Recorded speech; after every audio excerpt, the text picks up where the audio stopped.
Hello everyone, কেমন আছেন সবাই? আশা করছি ভালো আছেন। আজকে আমি যাচ্ছি ইয়ামাহার 9th ইয়ার সেলিব্রেশনে।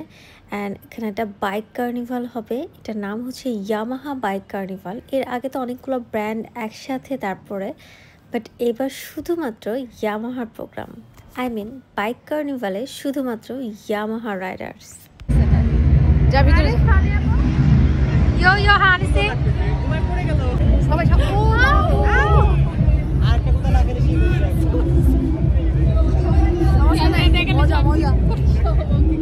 এত জ্যাম ঠেলেও আমি কিন্তু একদম পারফেক্ট টাইমে চলে এসেছি। এত বড় স্পেস ঢুকেই পেয়ে গেলাম আমাদের সব ওয়ারসি গার্লসকে।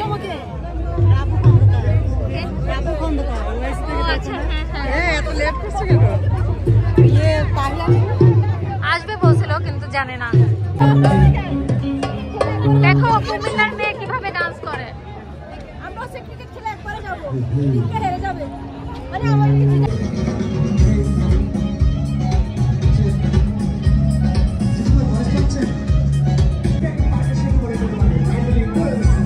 সবাই এখান থেকে দুপুর 3টা থেকে রয়েছে, আর আমি এখন আসছি সন্ধ্যা 6টায়। একদম পারফেক্ট টাইম আমার মনে হচ্ছে, কারণ আমি ডিউটি শেষ করে তারপরে এসেছি এবং এখানে কনসার্ট দেখতে মূলত চলে আসছি। সবার সাথেও দেখা হচ্ছে এবং আরও অনেক কিছু বাকি রয়েছে যেগুলো আমি সকালে মিস করেছি, আমি দুপুরে মিস করেছি। সো ওই সাইডটাতে হেঁটে যাচ্ছি। দেখেন হেঁটে যেতেই কতক্ষণ লাগছে, এত বড় স্পেস। আপনারা তো সবাই বাণিজ্য মেলা চিনেনি। সো পুরো বাণিজ্য মেলাটা মিলে Yamaha riders. Can you imagine guys? এখানে কিছু কিছু ছোট ছোট খেলার আয়োজন করা হয়েছে এবং টায়ার ইয়ামাহার যেগুলা, তারপর ইয়ামাহার কয়েকটা স্টল, এক একটা বাইকের জন্য এক একটা স্টল, এক একটা রাইডার ক্লাবের জন্য স্টল রয়েছে আমি দেখতে পাচ্ছি। ওয়ারসি গার্লসেরও একটা স্টল ছিল, বাট আমি এখন ওই পর্যন্ত যাই নাই, বাট আমি শুনেছি ভিজিট করার জন্য। আমি জানি না মানুষ আজকে এইভাবে তাকায় আছে কেন, মানে আমাকে কি খুব বেশি বিচ্ছিরি লাগছে? সুন্দর তো লাগছে না, এটা আমি জানি। যাই হোক, আমি যদি এখন সব স্টলগুলো না ভিজিট করি তাহলে কিন্তু সবগুলো চলে যাবে কনসার্টের ওখানে। বাই দ্য ওয়ে, এখানে আসলে কিন্তু একটা ভিডিও বা ছবি কিন্তু মাস্ট, কারণ বাণিজ্য মেলায় আসলেও এই জায়গাটাতে একটা ছবি তুলতেই হবে। চলে আসলাম FG250-র কাছে। এই স্টলটা মারাত্মক সুন্দর করেছে এবং এত এত সিরিয়াল পার করে আসলাম এবং সবাই আরও সিরিয়ালে দাঁড়িয়ে আছে। আমি তখন পোস্ট দিতে পারি না আমার সামনে যদি কেউ দাঁড়ায় থাকে। যাই হোক, এখন হচ্ছে কনসার্টের টাইম। সবগুলো স্টল যদিও ভিজিট করতে পারি নাই, কারণ কনসার্টের এখানে ভিড় হয়ে গেলে আমি আর ভেতরে ঢুকতে পারবো না। আমাকে তো আবার কনসার্টের সামনে দাঁড়ায় ডান্স করতে হবে, মানে এটা আমার মনের ইচ্ছা। তাহলে আমার অনেক ভালো লাগে। জানি এই একটা কথা শুনে অনেকে অনেক কথা বলতে পারে। তো চলে আসলাম স্টেজের সামনে, কিছু বসার জায়গা করেছে ভিআইপি গেস্টদের জন্য, যেটা ওয়ারসি গার্লসরা দখল করে ফেলেছে। নো, এটা হচ্ছে ওয়ারসি গার্লসেরই বসার জায়গা এবং ভিআইপি জোনটা পাশেরটায়। আসলে আমরাই তো ভিআইপি।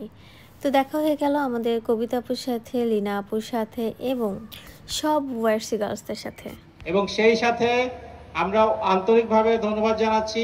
খুবই শর্ট নোটিশে আমি বলবো যে এই প্রোগ্রামটা আয়োজন করা হয়েছে এবং আপনাদের যে স্বতঃস্ফূর্ত অংশগ্রহণ এবং পার্টিসিপেশন আপনারা দেখিয়েছেন, রেসপন্স করেছেন, এটা কিন্তু আসলেই আমরা বলবো যে আমরা অত্যন্ত ফিলিং শেয়ার করে, কমন ফিলিং শেয়ার করে। বাইকিং কমিউনিটিতে আমরা মেজরলি কাজ করি ইয়ামাহা যারা রাইড করে, ইয়ামাহা রাইডিং কমিউনিটিকে নিয়ে।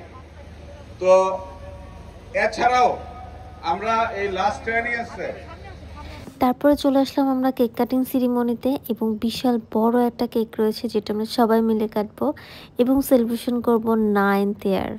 আসলে আমি নিজেই কনফিউজ ছিলাম যে এত বড় কেক কিভাবে বানাচ্ছে। কেক কাটার সাথে সাথে শুরু হয়ে গেল কনা আপুর গান। খুবই সুন্দর মতো প্রোগ্রামটা চলছে।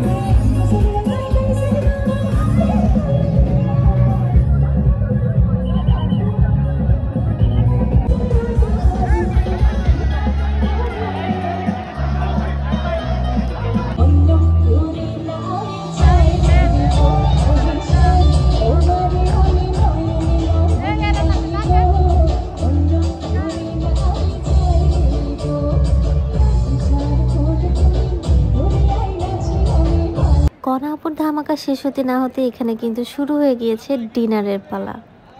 এবং ডিনারের পরেই শুরু হবে আরও একটা বড় ধামাকা, যেটা আমাদের জন্য সারপ্রাইজ রয়েছে। না সরি, আমাদের জন্য না, আমি তো জানি আপনাদের জন্য সারপ্রাইজ রয়েছে। এবং এখানে বসে আমি ডিনার করব। যদিও ভেতরেও জায়গা ছিল, বাট আমার ইচ্ছা যে ঘাসে বসে সুন্দরভাবে ডিনারটা করব। ঠান্ডা পড়ে গিয়েছে, কিন্তু শীত শীত লাগছে। এই ঠান্ডা ঠান্ডা ওয়েদারে এত সুন্দর একটা প্রোগ্রাম উপভোগ করতে খুবই ভালো লাগছে। এবং এই জায়গাটা বসে শেষ করে ডিনার শেষ করতে না করতে চলে আসছে জেমস। সো আমরা এখন জেমসের গান উপভোগ করবো তাড়াতাড়ি ডিনার শেষ করে। সো প্রোগ্রামের একদম শেষ দিকে চলে এসেছি। সো আপনাদের প্রোগ্রামটা কেমন লাগলো আমাদেরকে জানাবেন। যদিও এরপরে ডিজেও আছে এবং এইখানে এত ঠান্ডা পড়েছে, মনে হচ্ছে ইয়ামাহা এই প্রোগ্রামটা দিয়ে শীতটাকে শুরু করবো। অনেক